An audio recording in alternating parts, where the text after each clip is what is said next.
As Donald Trump returns to the Oval Office on the back of an emphatic mandate, we look back to the moment that became the turning point in the U.S. presidential election last year.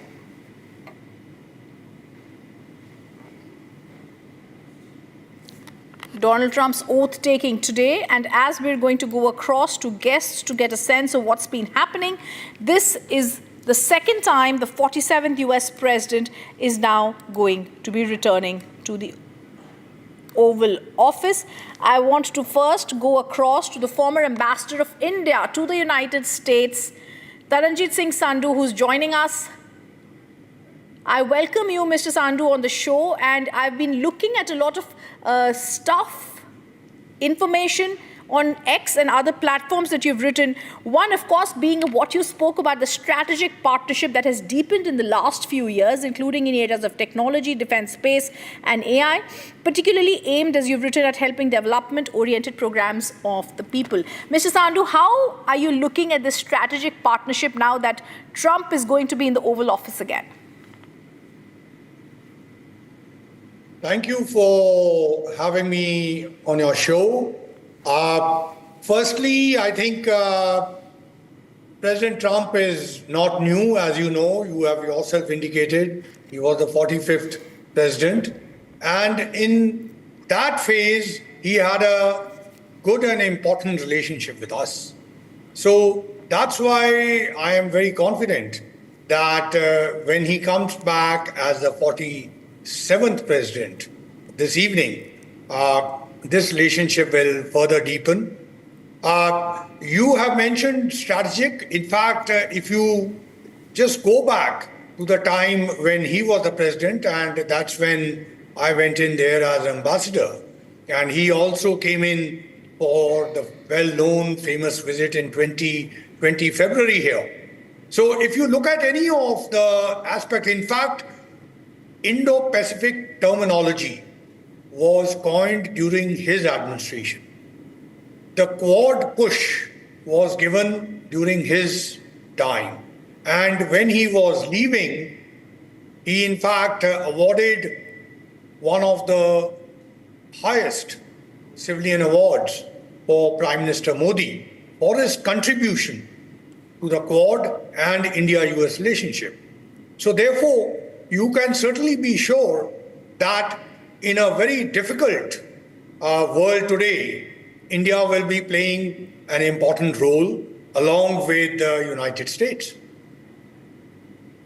Absolutely. I also want to ask you, Mr. Sandhu, as someone who's worked closely, like you said, you were also there at the first time when Donald Trump was sworn in, about the stance on the H-1B visas that has sparked a debate as it modernizes programs ahead of inauguration. How are we to look at the visa policies?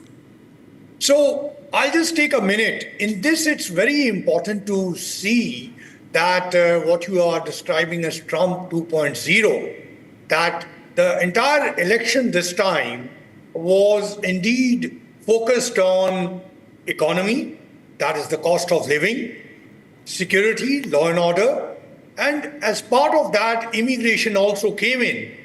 And there is a link to deportations. These are especially the people who are in the United States who have not legally entered. So H-1B is a separate category. And I may also add here, there is also a perception. And I'm putting it as a perception because it's the people of the United States who have voted. So there are a lot of high expectations on President Trump. So in each of these, in fact, we have already heard that his first act is going to be that he is going to sign 100 executive orders. And all those will be linked to economy, to the security, to the immigration, to the energy side. In fact, India is one of the biggest, what we call LNG, that is the gas importers from the United States. Now, coming to the H-1B, what I want to mention to you in the immigration side is that the focus initially is going to be on the illegal immigrants. And there has been a very clear talk about deportation. How that is carried out, we will know in the coming days, but you can certainly expect action on it because it has a domestic connotation. The second, what is H1B?